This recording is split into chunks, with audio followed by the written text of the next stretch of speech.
آج کے دور میں the youngsters they say that we want to get married, اور ہم یہ سمجھ بیٹھتے ہیں کہ شادی ایک جیسے کھیل ہے، شادی کر لیں گے تو everything is going to be normalized، سب کچھ ٹھیک ہو جائے گا.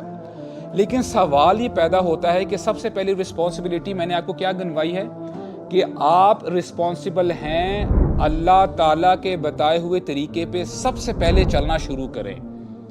جب آپ یہ رسپانسبلٹی لیتے ہی نہیں ہیں، you don't know that you have to control your eyes. اسے ایسا ہے کہ نہیں کہ اللہ تعالیٰ نے آپ کو احکامات دیے ہیں کہ اے میرے بندے تم ایسی جگہ اپنی نگاہوں کو نہیں دوڑا سکتے جہاں پہ میں نے منع کیا ہے. You can't talk whatever you like to talk. جو تم کہنا چاہتے ہو تم نہیں کہہ سکتے، نہیں، کیونکہ there are limitations. اسلام ہمیں پیرامیٹرز دیتا ہے کہ اس پیرامیٹر سے آپ نہیں نکل سکتے باہر. آپ کی ڈیزائرز آپ کو بہت کچھ کہہ رہی ہوتی ہیں، لیکن جہاں پہ اللہ تعالیٰ کا حکم آ جائے کہ یہ کام نہیں کرنا، then we have to stop.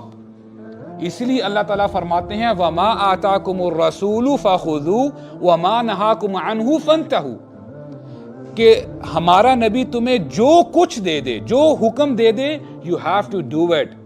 No ifs and buts کہ مجھے لاجیکلی ایکسپلین کریں، مجھے سمجھائیں، مجھے سمجھ میں نہیں آ رہی، اسلام مجھے کیوں روکتا ہے، میں کیوں داڑھی بڑھاؤں، why do I have to cover myself, میں کیوں نماز پڑھوں، میں کیوں اپنا خون پسینے سے کمایا ہوا مال میں خرچ کروں، کیوں یہ میرا مال ہے. نہیں، آپ نے ویسا ہی کرنا ہے جیسے ہمارا دین ہمیں گائیڈ کرتا ہے.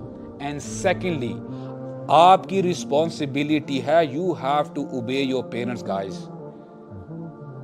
Again and again I am telling you that. بہت سارے بچے یہ کمپلین کرتے ہیں کہ our parents don't understand، ان کو نہیں پتا زمانہ کہاں سے کہاں پہنچ چکا ہے، ہمارے پیرنٹس کو نہیں پتا what is happening in the colleges and universities. all right, fair enough، لیکن آپ کا حق کیا بنتا ہے کہ اللہ تعالیٰ نے آپ کو اور مجھے انسٹرکشن دی ہے وَبِالْوَالِدَيْنِ إِحْسَانًا. what do you have to say about that؟ اپنے والدین کے ساتھ احسان کرو. اور احسان کسے کہتے ہیں؟ آپ اور میں بخوبی سمجھتے ہیں. احسان کا مطلب یہ ہے کسی نے آپ کے ساتھ بھلائی کی ہے، آپ اس سے بڑھ چڑھ کر اس کو واپس لوٹاتے ہیں.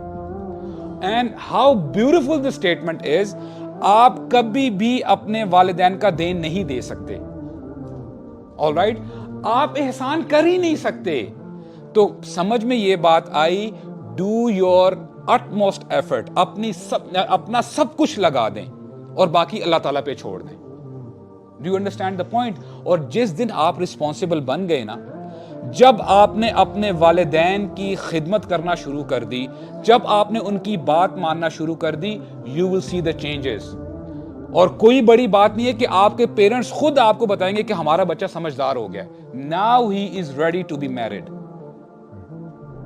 اگر ہمارا رویہ یہ ہے کہ راتوں کو ہم اٹھ کے موویز دیکھتے ہیں اور پوری سیریز ہم مکا دیتے ہیں، ختم کر دیتے ہیں، اور ہم پب جیز اور یہ فورٹ نائٹ اور اس ساری چیزوں میں ہم جو ہے اپنی راتیں گزارتے ہیں، ہمارے دن گزر جاتے ہیں، موبائل سے ہمارے ہاتھ ہٹتے ہی نہیں ہیں، then what do you expect؟ and at the end of the day if we go to our parents، بابا پلیز شادی کروا دیں، what answer you are expecting then؟ I mean literally ask yourself. تو اپنے آپ کو رسپانسبل بنائیں، یہاں تک کہ آپ کے پیرنٹس انشاءاللہ الرحمن آپ کو کہیں گے our son or our daughter now she is or he is he's ready to be married انشاءاللہ الرحمن. اور اس کے ساتھ ساتھ انشاءاللہ الرحمن پیرنٹس کے لیے بھی میں ایک ریکویسٹ یہ کروں گا، if you see your children are responsible، اور اللہ تعالیٰ نے اگر آپ کو توفیق دی ہے، if a new individual come in your house، اس سے کچھ نہیں ہو جائے گا. اگر جہاں پہ 5 بریڈز بنتی تھی ایک اور بریڈ بن جائے گی، nothing would happen. all right، تو انشاءاللہ الرحمن this is how we can protect the society. اللہ تعالیٰ ہمیں سمجھنے کی توفیق عطا فرمائے.